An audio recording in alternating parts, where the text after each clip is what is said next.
Boy, talk about waiting until the last minute. What's going on, y'all? And welcome to your AEW Full Gear 2021 Full Show Predictions. Wait until the day before the pay-per-view to knock this out. I had planned to come up and do this yesterday. My life got a little bit busy with work and stuff and decided just to postpone this until today, right before SmackDown airs, and of course AEW Rampage tonight, which is loaded up with like 4 pretty good-looking matches. Well, 3 good-looking matches and a squash, I should say. I have no clue what's going on SmackDown tonight other than one match. And then, of course, tomorrow we got that very fun and very preferable for many people Saturday pay-per-view. And Full Gear on paper looks absolutely fucking marvelous. I think it's going to be a good show. There is a little bit of a lack of women's matches on this show, which we will discuss a little bit and even talk about Tony Khan's comments yesterday. However, on paper, this thing looks great. I think it's stacked to give us some really great matches.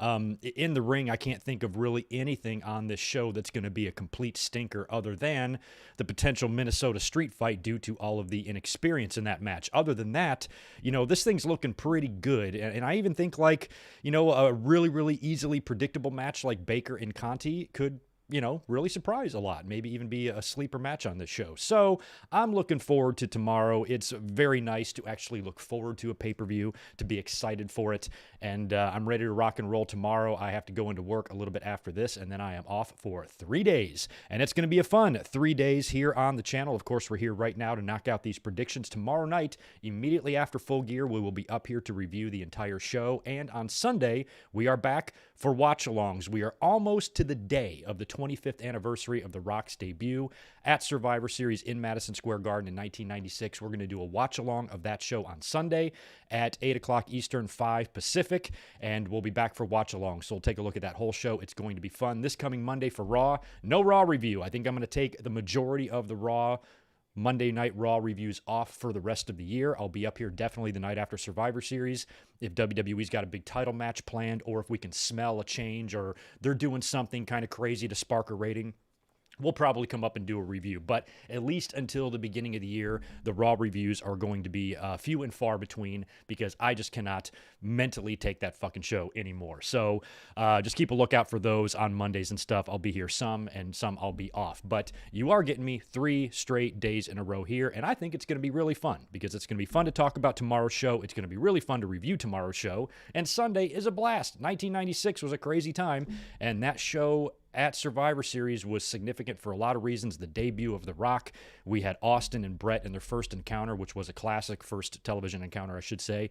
And, of course, the beginning of Bizarro World when Shawn was absolutely shit on in the Garden and Psycho Sid won the title. One of the more interesting nights in wrestling history. I remember it well, watching it in my apartment with my friend, my roommate, and my dad.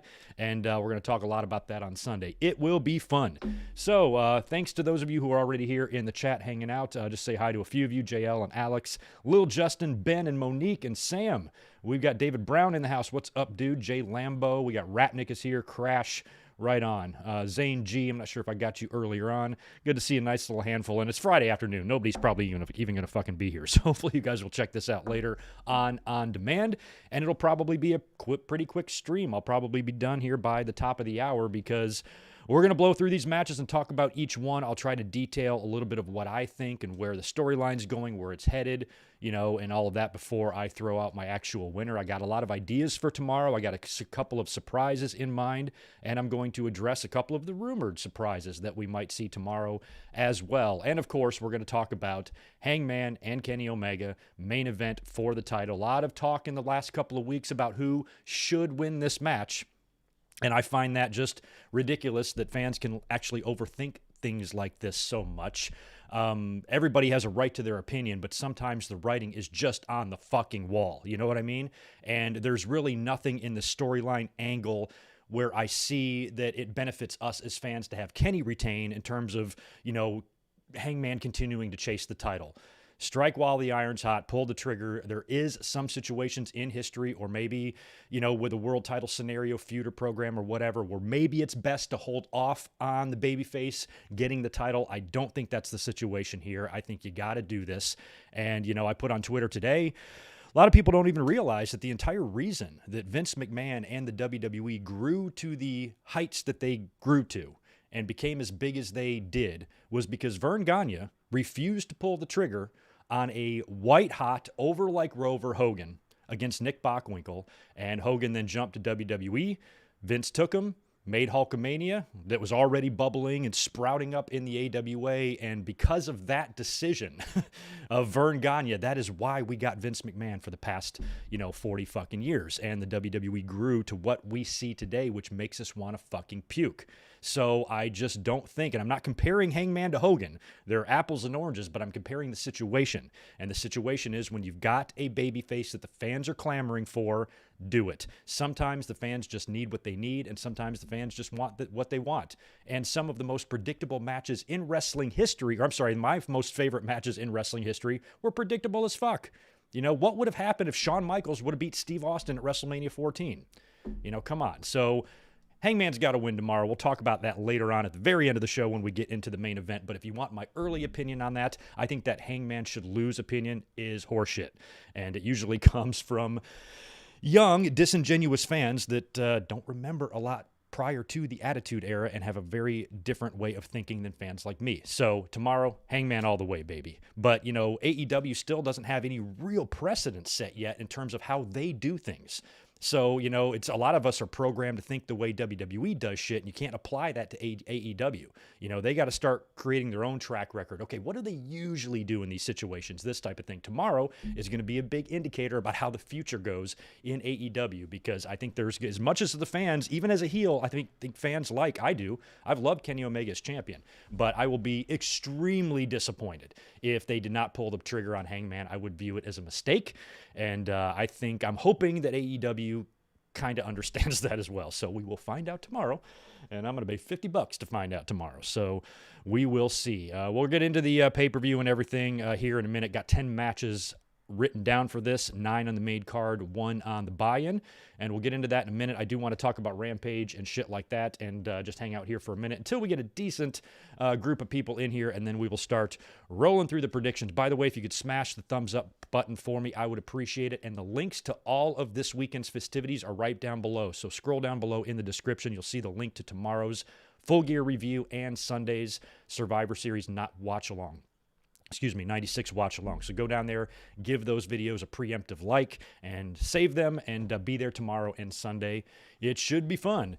In terms of what AEW's got for their go-home Rampage tonight, which was taped on Wednesday, I believe, we've got Orange Cassidy taking on Matt Hardy, Jungle Boy taking on Bobby Fish, that will be a blast, and Dante Martin taking on Arya Daivari. So all 3 of those matches will be great. They've stuck a 4th match on here. Now, normally during Rampages, from what I've seen the majority of weeks, it's usually a 3-match card. There's usually not time for 4, which tells me Jade Cargill versus Santana is going to be a squash. So that's what I'm expecting tonight. I guess, I don't know, Cassidy over Hardy. I don't know. You want to put Fish over Jungle Boy just so he can keep in good with Cole? And what's his face? I think Martin will beat Daivari, and Jade will destroy the beautiful Santana Garrett. That's my prediction. All I've got written down so far for SmackDown is Boogs and Nakamura versus Los Lotharios. Wow, riveting. So we will not be talking much about SmackDown. There is no Winged Eagle tomorrow because I got to watch a pay-per-view with you guys and review it. So there's not going to be too much WWE discussion in the next 2 days. We're going to be talking WWE on Sunday when we talk about The Rock's debut. So that's all we've really got on tap for tonight. Hope you guys enjoy SmackDown. I'll be at work. Feel free to text me updates on SmackDown, even Rampage, if you want. I will be interested to hear what went on, but it also feels kind of nice to kind of take a week off and not have to review fucking SmackDown. So I'm excited just to be all things AEW for the next 48 hours, and I am ready for this pay-per-view. Let me knock out a super chat from Alex Dredge. Thank you very much, my friend, and good to see you back. Hey, Greg, this is my first AEW pay-per-view that I'm going to be watching as I'm new to AEW, and the card looks really good. Well, I think if you're going to pick, a first pay-per-view to watch now that the pandemic, where you have fans back and shit like that, this should be a pretty good one. I am thrilled. Next show that I'm going to be going to, hopefully for AEW, is going to be next year. Tony Khan did say in that media call that AEW will be coming to the West Coast in 2022. So wherever the fuck they are, I'll be there, as long as it's not too far northern California, because that is a very long way away from me. But if it's anywhere in the Southern California area, maybe even Arizona or Vegas, I would love to go. Now, Double or Nothing, he also said, does They plan to have it in Vegas next year, which is great because I'm choosing to go to Double or Nothing over WrestleMania. So if Double or Nothing is in Vegas, I'm going to be there and hope to see you guys there as well. So you're going to have a fun afternoon tomorrow, Alex, I believe. How do you guys order the show? I've only ordered AEW pay-per-views. I've ordered them all on BR Live because that was like where the first one was, but I know a lot of people use Fight TV. I don't. I've never even been on Fight TV, I don't think, so I currently use BR Live, never had any trouble with it, so I just continue to use it. I'm kind of a creature of habit. If something works, I'm not fucking it up. But that's how I order the pay-per-view, is there. So I'll be doing that tomorrow. I want to thank Zane G for the $5. Good to see you, man, and welcome back. Much like SummerSlam this past summer, once again, I will be at the Harkins Theaters tomorrow, AEW Full Gear. That's awesome. See, that's something I've never really experienced. I mean, I was old enough to be around for closed circuit, but never went to one. And that would be cool just to watch it in a big public. Well, actually, I've been to plenty of sports bars for shit like that, but never like a theater. That would be fun. It would be awesome if we all lived in the same town. We get like a bus trip and go to a theater and watch a pay-per-view or something. It'd be fun. Spaz Phoenix, welcome back, dude. Go subscribe to Spaz's YouTube channel. Just click them and sub them. It's that easy. Cheap plug, I have a show pod thing. Cheers, guys. Yeah, he does. He's got a show pod thing. I've got a show face pod YouTube thing, too. Whatever they're called. I have one. We both have one. We're both awesome. Deshaun Robinson, welcome back, man. Good to see you. Thank you for the 5. Not putting the belt on Hangman is like not putting the belt on Booker T at Mania 19 after that awful storyline. That was a huge mistake. You know what? That's actually maybe a more fair comparison than the one I made, about Hogan, which was so long ago. You're talking 40 years ago. But Vern Gagne has been forever ridiculed for the biggest missed opportunity in wrestling history. He could have been Vince McMahon. AWA could have taken Hulk Hogan and Hulkamania to new heights. But, when he failed to pull the trigger, when every fan in that building, wanted to see him finally beat Bockwinkel after he had already been chasing him. A lot of people, their opinion is Hangman hasn't been chasing the title long enough. Fuck you. He's winning tomorrow. But with Hogan, he was getting matches against Bockwinkel and kept falling short. And then finally they set up this big show sellout house, probably did crazy gate. And all the fans are expecting a title change. You don't give it to them.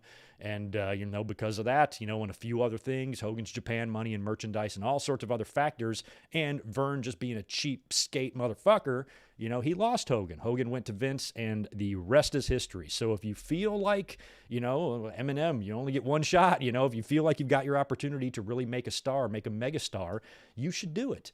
And these same fans that think Hangman shouldn't win tomorrow are probably the same fans that say, AEW's nothing but WWE guys. They are about to make one of their own here, and you're still resisting it. Fuck you.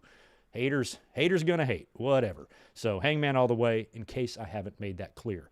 Anyway, I think that's good enough now. We will get into the predictions and shit here, since I got all the super dupers knocked out.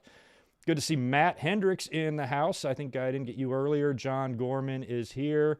Alex, I got you. Jose Lopez and Transferring Heat. Good to see you guys back. Michael Kumo in the house. Nice to see the monkey wrenches. Right on. Well, let's start busting this out. Let's talk about AEW Full Gear tomorrow night, Saturday night. We've got one match on the buy-in or the pre-show. It is a women's tag. Nyla Rose and Jamie Hayter taking on Hikaru Shida and Thunder Rosa. Got to go baby faces. I'm going Shida and Rosa, two very strong baby faces on the women's side there. And Nyla and Jamie are great, but Hikaru and Thunder are better. So I'm going baby faces on the buy-in. So the main card, what do you guys think is going to open the show? I sort of. I went in order of what I think the matches might go in, although there's a couple I might want to move around. But what I think they're going to open with tomorrow is that Falls Count Anywhere match between Jurassic Express and Christian taking on the Young Bucks and Adam Cole. So considering Kenny's in the main event, big title match, it's going to be the last thing on the show. Whatever the Elite do should probably pretty early on. And I think, if Kenny's going to drop the belt, I don't think the Elite and Cole are going to lose to Jurassic and Christian in the same night. That would just be too bad of a night for the Elite, and I think there's a better story if some of them win and some of them lose. So I think the match is going to be great. I think it's going to be an excellent match to kick off the show because you got Jungle, and you got the Bucks, and you've got Cole, and you're going to see some flippy-dippy shit in street fight form here, and it's going to be a blast. But in the end, you got to put over Bucks and Cole, considering what Kenny is going to be doing later on. There's like 3 people I think have a potential to like turn heel tomorrow. None of them might. Or turn, maybe not turn, but just turn, I should say. And one of those is Christian. I think Christian, with all that shit they were teasing with Jungle Boy for the past couple of months, it felt like they were headed for a Christian heel turn and a program between the two. That seems like it's cooled off, but it's not like they're just going to forget it and drop it. This ain't WWE. So I think Christian could potentially turn here, but I don't think he needs to. I think the Bucks and Adam Cole can pull off a win without that heel turn. So I think the heel turn could still come, but maybe not tomorrow. In the end, heel turn or no heel turn, Adam Cole and the Bucks.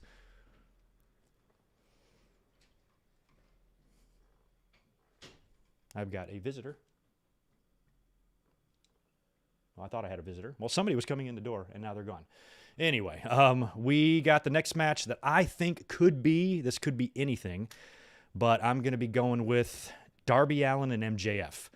I don't think you're going to have a back-to-back tag match. I thought about maybe Cody, Pack, and Black and Andrade going next, but I think Darby Allen versus MJF, because of, it's a main attraction on the card, and, it's a marquee match, and I think it would be a good one to kind of hit with us early.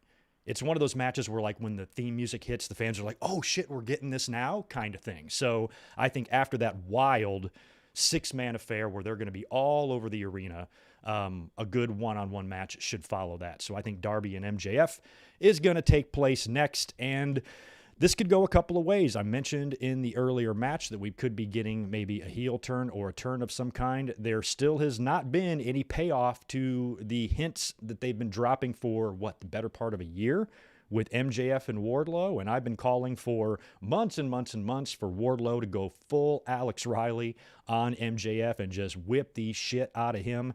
This could happen here, or it could not. I think it could go a couple of ways. Now, one way you could do it is to have Wardlow accidentally cost MJF the match against Darby Allen. Gives Darby the win. It doesn't beat MJF clean. Gives him an excuse, and then he can get pissed at Wardlow, slap him around like Andrade did, or like Heenan did Andrade at WrestleMania 6, and then Wardlow goes nuts and just kicks his ass, and then you get a little program between the two. Or maybe it goes the opposite way. Maybe Wardlow doesn't accidentally cost MJF the match. Maybe Wardlow successfully helps MJF win the match. And because of his help, this pisses off Darby Allen. Darby challenges Wardlow to a match on Dynamite, and then MJF accidentally costs Wardlow. So Wardlow could be like, motherfucker, I helped you out of the pay-per-view, and then you come out and screw me over, and then you do the split there. So I think it could kind of go both ways. And if you notice, I could be imagining this. I don't have it written down. Did Wardlow work on Wednesday when we did the watch-along? Didn't he have a match? I really hope I'm remembering that properly. But Wardlow, I think, had a match on Wednesday, and that's kind of random. Why are they just randomly putting him in the ring? Haven't seen him in the ring on Dynamite in a while. Maybe they're just kind of getting him ready for what's going to be a split from MJF and maybe a little bit more in-ring time for Wardlow. So this could all happen here. Sting is going to be a factor. The Pinnacle worked over Sting pretty good, so you got to figure there's going to be some revenge there somewhere. But I think in the end, this is kind of a toss-up for me, but I would probably go MJF. I think there needs to be a lot of stuff happening, like I said, and Wardlow definitely needs to be involved. But in the end, with some help, I think MJF should escape with the victory here, so I'm picking MJF. It's 2 heels in a row in the opening match. I don't know if I'm really on the mark there, but I'm going MJF over Darby Allen with a lot of help. But like I said, could go either way there. Yeah, that's right, Wheeler Yuta. I remember now. I thought so. I just didn't write all this shit down, so it's not as fresh in my memory. After that, I think it could maybe be Miro and Danielson. However, I don't think it will be. I don't think I think it could be Punk and Eddie. But if it's Miro and Danielson, that's going to be weird because I'm going to have a whole lot of fucking heels winning early on the card. So in this match, Miro and Danielson, I'm basing my prediction here based on who I think the world champion is going to be at the conclusion of the show. Like I said in the beginning, Hangman, Hangman, Hangman, and I think it would be better for Hangman as a babyface champion to not get in the ring with an equally or more over babyface than him. So I think Miro would make a much better opponent for Hangman, provided Hangman wins the title. So I think Miro finds a way to win here. I think the match will be fun. There has been talk of Lana. Now, we talked about Lana a little bit on Wednesday. A lot of people are saying, oh my God, Lana could show up and cost Bryan Danielson the match. And I just immediately rejected that and don't like that idea. If it was anybody else in the ring other than Danielson, I'd be perfectly fine with it. But Danielson is known to be a very wily veteran. He knows what he's doing. He's supremely focused. He doesn't succumb to a lot of the same problems that typical wrestlers succumb to, and I don't think Lana is enough. He's been in the ring with Kenny Omega, with the entire goddamn elite at ringside. He's battled so much more adversity than just Lana coming out, in some sexy dress. I think it's going to take a lot more than that, and I would think if Lana did come down to the ring, that Bryan would see her, and in his head he would say, oh, look at there, Lana's here. Good for her. I got a match to work. He wouldn't be like, huh, what's going on? And then get rolled up and pinned like you would in that other company. So I don't think Lana should really cost Danielson the match, but in the end, I still think Miro is going to get the victory somehow. So I don't know how. It might just be a straight up match and a clean win. There's nothing wrong with that. But based on Danielson and who he is, I'm not sure if they just want to beat him straight clean anyway, or either. So don't know. In the end, I think Miro gets his hand raised. Let's go with the tag team match next. I didn't want to put this too close to the other multi-man matches on this show. So we've got Cody Rhodes and Pac taking on Andrade and Malachi Black. This was finally set up this past Wednesday. This match was kind of rumored. It's a match that I don't think needs to be on the card. To be honest, I think this is a Dynamite match. I think this is a Dynamite main event or a Rampage main event, not a Full Gear card. And for all the chatter that this pay-per-view card lacks women representation, I think you could ditch this match and put a women's match in here, and maybe that will be the case going forward because you are about to add a second women's title. So I think there will be many more pay-per-views where you have more than one women's match, because think about on the WWE side, and I'm sure there's examples, but I can't think of too many. How many women's matches on pay-per-view are not for championships? So WWE's excuse is they got 15 fucking women's titles. AEW's just got the one. So when they add another one, then I think inevitably on most or all pay-per-views, you will have at least 2 women's matches on the main card. But other than that, not even WWE really puts 2 women in the ring together on pay-per-view who aren't battling for a championship. Not that it doesn't happen, but it doesn't happen often. So I think that will help moving forward. But when you think about this tag team match, they could have just put this shit on Dynamite. That would have been a fantastic main event for a Dynamite. But instead, it's here. I got heels winning so far across the board, so I'm going to go baby faces on this one and pick Cody Rhodes and Pac to get the win over Black and Andrade. Don't know how, and there's going to be a lot of, extracurricular stuff involved. But if Cody is going to be getting wins over Black and shit, I'd rather it be in tag team form and not singles form.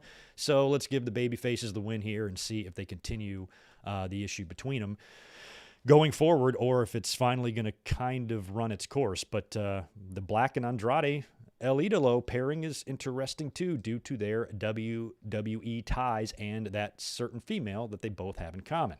So kind of cool. We'll see what happens tomorrow.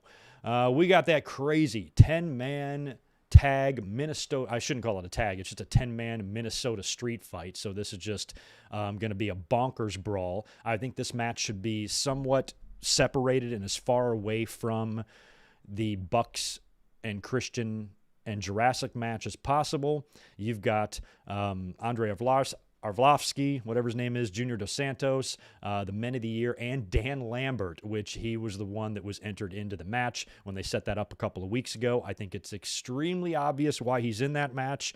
to eat the pin. He's got to eat the pin. Not only does he got to eat the pin, I mentioned this for the past 2 weeks, that Dan Lambert really needs to get some color here. He needs to be opened up from ear to ear, blood flowing like Austin at WrestleMania 13 while the crowd shits their pants with excitement. That's what we need from Dan Lambert here. So I'm really, really hoping that not only does he get pinned, he gets the shit beaten out of him, because he's got that heat. You got to give Dan Lambert credit. I'm not really a fan, of these dated type of promos that we get between him and Jericho. It just kind of makes you roll your eyes. I'm like, the Attitude Era is so long ago. But man, he can really draw the ire of a crowd. And even Tony Khan said he's never really seen somebody with that much, real heat before. And that's pretty awesome. So him putting himself in this match, he knows how to do business. He knows, probably what to do out there. I'm sure they'll take care of him. And I think the crowd will really enjoy watching him get his ass kicked badly. So Inner Circle all the way in the Minnesota street fight. Should be a good one.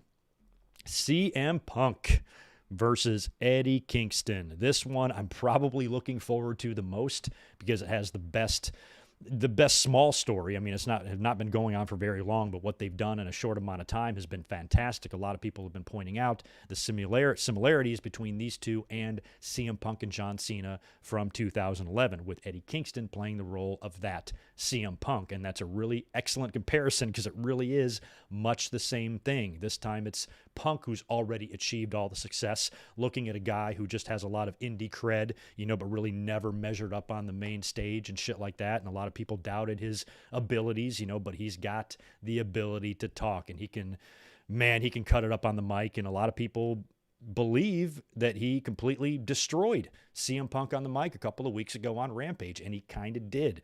And I think a lot of people are really on Eddie's side. It seems like he's the babyface in every building that he's in, but in terms of this match, a couple of days ago, I was actually thinking, I'm like, you know what? CM Punk, I could actually see Eddie Kingston winning this match. I could actually see CM Punk wanting to do the honors for Eddie Kingston, knowing that in the grand scheme of things, it's not going to harm CM Punk's career or status. He will still go on to get title shots and have great success in AEW, where Eddie Kingston, it could be a career-defining moment for him. Granted, the best days of his career are clearly behind him, but, he's trying to finish out strong as possible, and he's got an excellent story. That article that he wrote about his journey and shit like that, they've made this really, really personal. They had a great promo package for the two of them that is just as good as anything WWE has ever put out, and they have some of the best stuff. So this whole thing is, I think it's captured, everybody's imagination and stuff. And I think this match is, it ain't going to be Shawn and Bret. It's not going to be Benoit and Angle, but I think it's going to be a lot more fun than people are expecting. And I think we could see some blood. We could see some violence. And Eddie Kingston getting the win here would not upset me at all. And I was really close. Even at one point had his name written down as the winner, until the more I thought about it, I'm like, no, I don't think so. I still think it's going to be Punk getting the win. You have to think about how this whole thing started with Eddie Kingston interrupting CM Punk during his interview and getting in his face a little bit of a dickish, heelish type of move. He was acting like a little spoiled, whiny baby. I think they're going to go back to that. So if Punk beats him here, I can see Eddie maybe going heel after that. Although the fans really enjoy Eddie on the mic, they don't really want to boo him, but he can make an excellent heel. And there was talk about Moxley going heel too prior to his departure. So when and if he returns, whether it's this year or down the road, I think he could join Eddie and be a heel and maybe be adversaries to CM Punk. I think Moxley was, what do you guys think? Do you think Moxley was going to beat Daniel Bryan if he would have stayed in the tournament? Was he going to beat, I keep saying Daniel Bryan. Jim Ross even called him Daniel Bryan on Wednesday. But do you think Moxley would have beaten Danielson the way I'm predicting Miro to beat Danielson? I kind of think that he was going to. And we might get a heel Moxley against babyface Hangman. And instead it feels like they're plugging Miro into that scenario. So, I think Mox coming back as a heel down the road to continue his alliance with Eddie would be better than the two of them being at odds again, because we already saw them facing each other. So it's too good for it to end here, kind of thing. That's why I think if you get a Punk victory and maybe, Eddie going heel, and maybe you get 3 matches out of these guys. Why not? Punk could win here. Eddie gets pissed, goes heel. They have a return match on, let's say, Dynamite, and Eddie wins. Eddie cheats He does something to win. Then you do a blow-off, rubber match, Punk, wins the match. But you still give Eddie a victory in the program. Again, this is a lot of my WWE brain turning. AEW doesn't necessarily do things that way, but if you want to make a program, do a 3-match deal between these guys, I think that could be a good way to do it. Punk over here, Eddie over in the return, and then Punk wins the blow-off. So I kind of see it going that way, so I'm picking CM Punk. We've got the AEW tag team titles on the line. Lucha Brothers defending against FTR. They're currently the AAA tag champs, correct? I think for this match, I'd actually like to see FTR get the belts back, but I'm going to go Lucha Brothers to retain. I think they'll retain here. And I'd have FTR lose those titles down in Mexico somewhere or something like that. I don't know. But just for the purposes of what I want, I kind of want the Lucha Brothers to hang on to the tags for a little while. I loved the match when they won the titles against the Bucks in the cage. That was so fucking good. So let's keep the belts on them a little bit longer, and I'm going to go Lucha Brothers to retain. AEW women's title on the line. Britt Baker taking on Ty Conte. Not much of a question here. I think Britt Baker is going to easily, well, maybe not easily in the match, but she is definitely going to retain. Throwing the belt on Ty Conte here would just be completely out of left field. Britt is the star of that division. I think this is an excellent match for Conte to have because it's a good showcase for her. It's going to be a good opportunity, like we've seen so many times in history, for people to get tested out in a title match and really make a good effort and a good showing, which in result raises their stock a bit. I would like to see that happen here for Conte because she's great. So in the end, I think she's going to be tapping out to the lockjaw, but she's going to put up a really good effort, and the fans might even give her one of those bravos, after the match. Would love to see that for her, but in the end, you got to keep the belt on Britt Baker, so I'm going Britt to retain. Main event, Kenny Omega defending the AEW World Heavyweight title against Adam Hangman Page. Do you guys know who I'm picking? Do you have any idea? Do you even have a slight idea who I'm picking? In case you did not hear my little tirade in the beginning of the podcast here, Hangman Page will win the AEW title tomorrow. He absolutely has to. I'd be bummed out if he didn't. I'm not going to lose my shit and think that AEW is going to go out of business now if they don't put him over, but I will be very disappointed in the booking and decision-making if he doesn't, based on how long this issue has been bubbling, everything going on between Kenny and Hangman and the Elite, dates back to the beginning of AEW. I was on the cruise when they won the AEW tag team titles together on that Dynamite.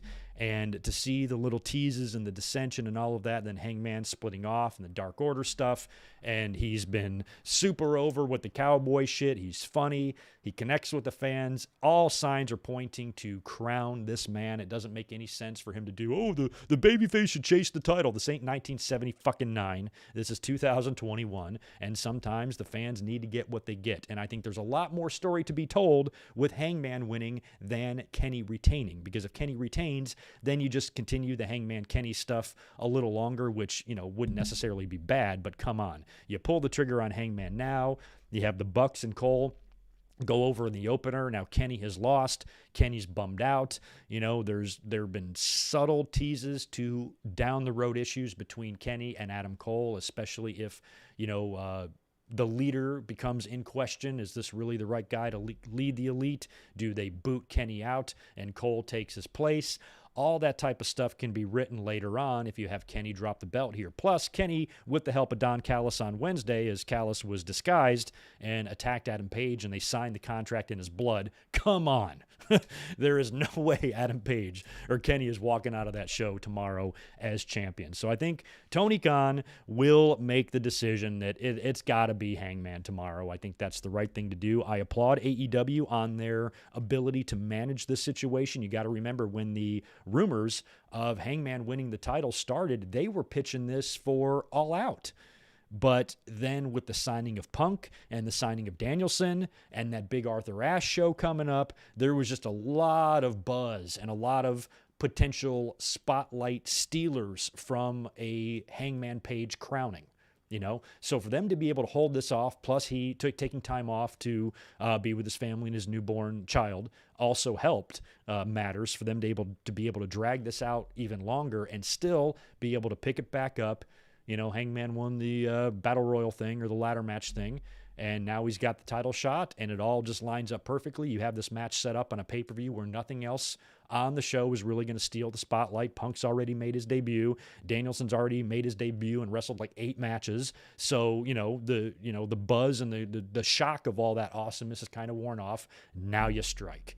I mean, there's no other way to do it. Hangman Page all the way. So, just to recap, I've got Sheeta and Rosa winning on the buy-in. I've got the Bucks and Cole over Jurassic Express and Christian. I've got MJF over Darby Allen. Miro to defeat Bryan Danielson, perhaps with some help from Lana, perhaps not.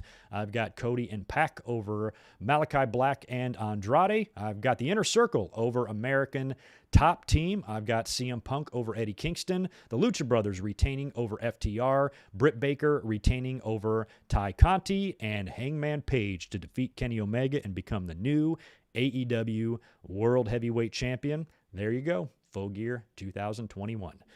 What do y'all agree with and what do y'all not agree with in terms of my picks for tomorrow? I hope I'm right. By the way, smash that thumbs up button for me if you don't mind. I'd appreciate it. Joshua Aparicio, thank you for the super chat, man, and happy birthday tomorrow. That is a nice birthday present that you get to watch Full Gear. I'm very happy for you, and congrats. Happy birthday, my friend. Zane, what's up, man? Thanks for the $5 again. Dan Lambert would be the J.J. Dillon of America's Top Team when or where people are wanting to get his ass beat, bloody and battered. Yeah, and he's even worse than J.J. I mean, J.J. could talk a lot, but he wasn't such a raging douchebag like Dan Lambert is. He was almost... he was more of a cowardly type of guy, where Lambert's just a loudmouth motherfucker. But yeah, it's kind of the same thing. Oh yeah, I called him American Top Team earlier. I think it's America's Top Team. Whatever. Eddie winning is your pick. I'm not against the Eddie thing. Like, if that winds up happening and I'm wrong, I'm cool with it, because Eddie winning would be really awesome for him. I mean, how many fans would be disappointed that he got that victory and he got that moment and that feather in his cap in his career? It would be great for him. The fans would love it, and I think Punk would be more than happy to do it. And you could still do the 3-match program like I talked about, especially if Eddie maybe pulls a fast one, or because I don't think this is no DQ, so maybe Eddie whacks Punk with a chair when the ref's down, there's a ref bump or something, he gets the win, and then Dynamite, Punk's like, all right, you got one over on me, but let's be real here, you hit me in the head with a tire iron, so why don't we do this again? This time we'll throw the rule book out the window and we'll fight for real, and we'll see who wins, and then Punk wins that. You could do it that way. So I was kind of structuring it in a kind of a 3-match format, but, you could just do 2, where Eddie pulls a fast one, wins, and Punk says, no, let's fight for real and see who really wins, and then Punk wins, and you don't really need to do a 3rd match if it's just a clean win like that. So you could do 2 matches, you could do 3, or you could just do 1 and be done with it. But I think this program and the promos and everything is way too good just to have this go on for 3 weeks and then be done. I think it's got to go a bit longer. Why not? It's not like Punk's really at the top of the food chain for the AEW title right now, so he's got to keep himself busy in the meantime. And a tiny little 2-month program with Eddie Kingston ain't a bad use of your time, that's for sure. Yes, we should at least mention the possibility of Bray showing up. I know a lot of people say he's doing a movie. Who cares? You can do both. He could definitely make an appearance here and then still fucking film his movie and shit. So there are ways to do it, but if he is focused 100% on that, then he probably won't show up tomorrow. But, the announcement of him doing a movie coming out the very same week as Full Gear, it could just be a smoke screen or something. It could just be him cooling off the rumors. Let's just tell, even if he is doing the movie, he's like, let's make it known that I'm doing this, so they'll at least think. Because, a lot of fans will say, he's not showing up, he's doing the movie. I'm like, you can do both. It is possible. So, if he showed up, I could totally see it. But again, where would he show up? I don't know where he could possibly be here. One place that he could show up, which would be interesting, is in the Miro and Danielson match, because of all of the history between Bray Wyatt and Bryan Danielson and everything they did in 2013 and the beginning of 14 with the Wyatt family and stuff. And AEW does like to call back to WWE history a little bit. I mean, Malachi Black is selling an injury that he got in WWE. So meanwhile, Seth and Rey Mysterio are walking around just fine, or whoever else lost their eye. So if he showed up there, that could be a good way to get Miro over, if they do, because AEW loves to do the lights out. They love to do the lights out thing. So they could just have the lights go out, maybe during a ref bump. They come back on. Bray Wyatt is in the ring, or Wyndham. Rotundo is in the ring, whatever they call him. He'll be standing there. He hits Brother Abigail on Danielson. And Miro gets the win when the ref comes to. And then the lights go back out, and then he disappears. And then we don't see him. Then he goes off and does his movie. He's gone for 3 weeks. Danielson's coming out on TV every week. Where are you, Wyndham? You cost me my match. You cost me a world title shot. I'm calling you out. You're not here.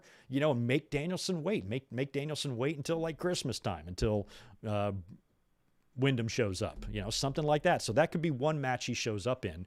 Otherwise, I don't know where you'd put him. Maybe with Cody, Black and Andrade, maybe. Eddie and Punk, I don't see that. Maybe the main event. Maybe after Hangman wins and he's celebrating, lights go out and Wyndham shows up. Again, I wouldn't want it there either. I think this needs to be about Hangman's moment. It's like how Moxley, beat Jericho at Revolution a couple of years ago for the title. You just felt it. You knew it was Moxley's night.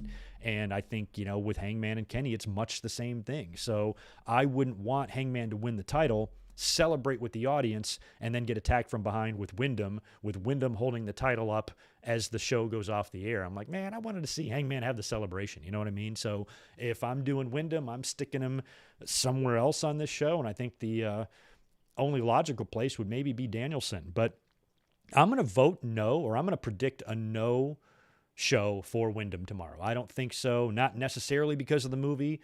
A little bit because of the movie, but also I don't think this is really the right time. I think if Bray Wyatt were to show up in AEW, that should be like a show closing thing, and they could do what I talked about with Hangman. I just don't want to see that. So this could be maybe saved for Dynamite or something like that. At the very end of the show, he just shows up out of nowhere, wrestling Twitter explodes, and, that could be his beginning. So it's possible.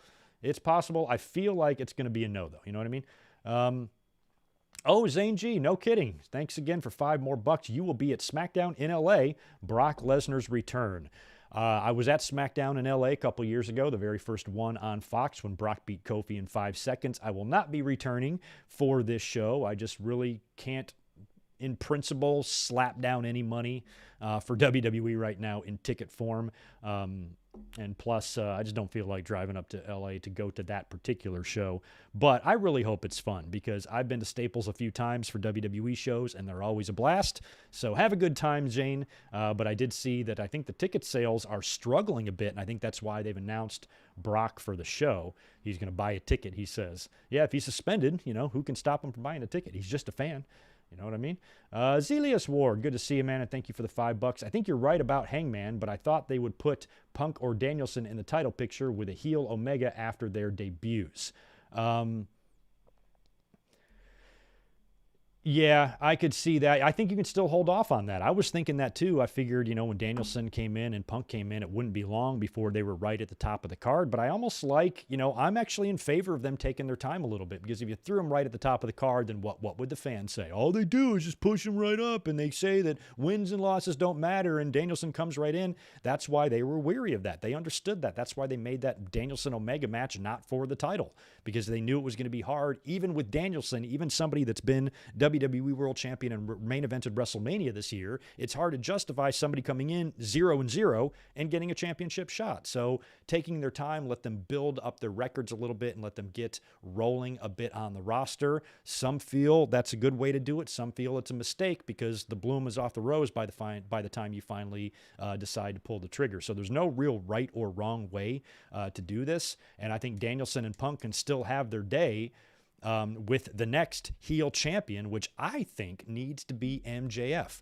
because Hangman Page is, if it's Miro beating Danielson, Page is not dropping the title to his very first challenger. You know what I mean? And if you were to do, a match with one of the other two, or if you kept the belt on Omega and put him in there with Punk and Danielson, there's really not a storyline that's putting them, that's pushing them to the front of the line. So I think the way they're doing it is best, and I think maybe MJF is the one to dethrone Hangman Page, because MJF is a, heat-seeking heel, and Hangman is a beloved babyface. You give Hangman a run for a few months. I mean, shit, you could even do it as early as Revolution if you wanted, because fans would be shocked that his run ended that quick. It would be like a 1-2 punch. Hangman would have a run with the title. You'd put him in the main event against MJF at Revolution, and you'd really split the audience instead of kind of the predictable match where, oh, this is where they're going to put MJF over. You're going to have a lot of fans thinking, no way, Hangman just won the belt in November. He's not going to drop it 2 months later, and then he does. That could kind of be awesome, and it would give MJF a fucking ton of heat, and the promo he could cut on Dynamite on the following Wednesday would be an absolute thing of beauty. And then you get CM Punk or maybe even a Daniel Bryan going in the ring with MJF, and MJF is going to be shit out of luck when that program kicks off. So that's the belt path I would like to see take. Give Hangman the title, and then wherever it is, Revolution or Double or Nothing next year in Vegas, or even Dynamite. On a special themed Dynamite episode, which they do frequently and are always very good. Put the belt on MJF, let him run with it for a little while as a heel, and then he runs into Punk. We've been wanting that MJF and Punk battle on the mic. I can see that happening with MJF just being an obnoxious douchebag 1 week on Dynamite. Cult of Personality hits. Punk comes in the ring. You get a mic battle. You get a proposed match. Titles on the line, and you can do it. And you can also do it with Danielson. But I think Punk and MJF would make a much better promo battle. So we are booking way far ahead. There's lots that can change, and what I just laid out probably won't even be close to coming true. But I feel like that almost might be the direction you go next. Hangman, then MJF, and MJF passes it to one of these monstrous baby faces they have. And who knows, by then, Punk or Danielson could be a heel, especially Punk. Maybe not Danielson, but Punk for sure. There's a possibility here that he could be a heel. You never know. So it should be a fun next couple of months, at least in AEW land, with what they're doing. They're going to crown a new women's champion in the beginning of the year. You still got Sammy running around there with the TNT title. I bet you he'll drop that before the end of 2021.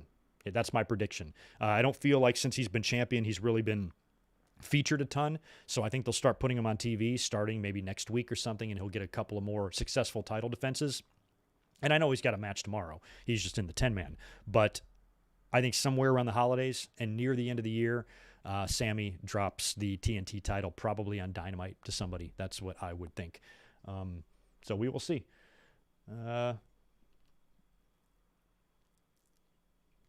Hey, I like Deshaun's layout there. That 3-match program I was proposing with Punk and Kingston. You've got this going all the way to Revolution. I don't know if it needs to go that long. That's my only thing. I think 1 match on pay-per-view is enough, and you can do the other 2 on TV.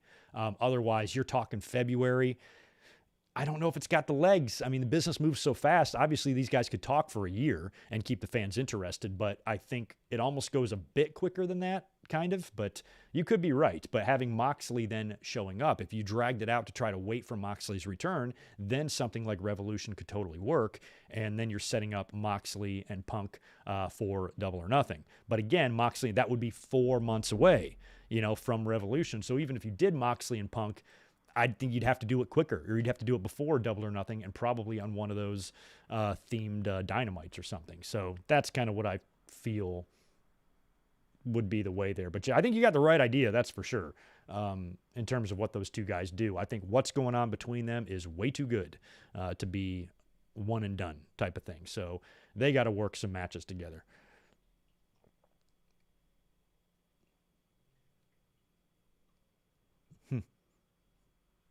I'm so happy Ruby is in AEW. Yeah, she probably misses Liv. Everybody's friends. They all miss each other, I'm sure.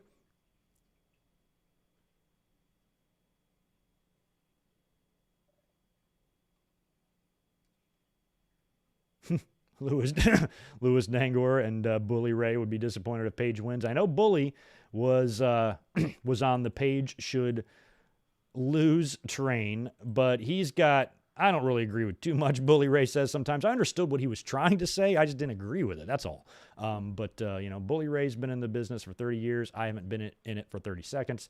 So, I can't really disagree. Lewis, on the other hand, nice kid, but so young. He's like 11. So I can't totally take somebody that young's opinion too seriously in terms of why they think something should happen, because their frame of reference is so warped. If you don't have a wrestling memory before 2003, I can't talk to you. So I don't agree with those assessments, but both of them are cool dudes and have a right to their opinion. And that's the thing. I haven't seen too much of that, but I really didn't want to see people like battling over this. It's totally fine to think that Hangman Page should lose. I'm not pissed about it. I'm not attacking you. I don't agree, but I don't think that you're dumb, or I don't think that you're fucking stupid or anything like that. That's just the way you feel. I feel differently. It's not a big deal.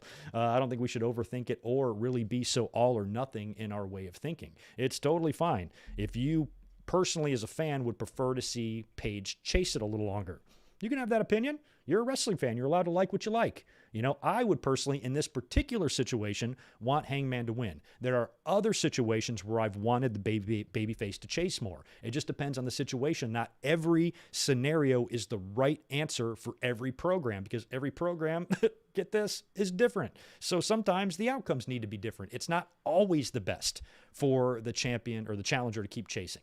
Sometimes the challenger's got to fucking win. And I think tomorrow is one of those instances. So in case you weren't sure, Hangman all the way.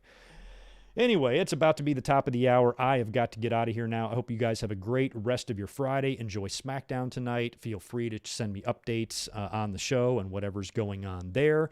And remember, we'll be back up here tomorrow night immediately following Full Gear to review the entire thing. It should be a blast. I'll be live tweeting tomorrow night during the pay-per-view, so make sure you shoot me a follow over on Twitter. Follow along. We'll talk about the show. It'll be a great weekend. And then, of course, Survivor Series 96 25th anniversary watch-along on Sunday. Y'all take care. Hit the like button if you don't mind on your way out the door. And I will catch you guys tomorrow night immediately after the show.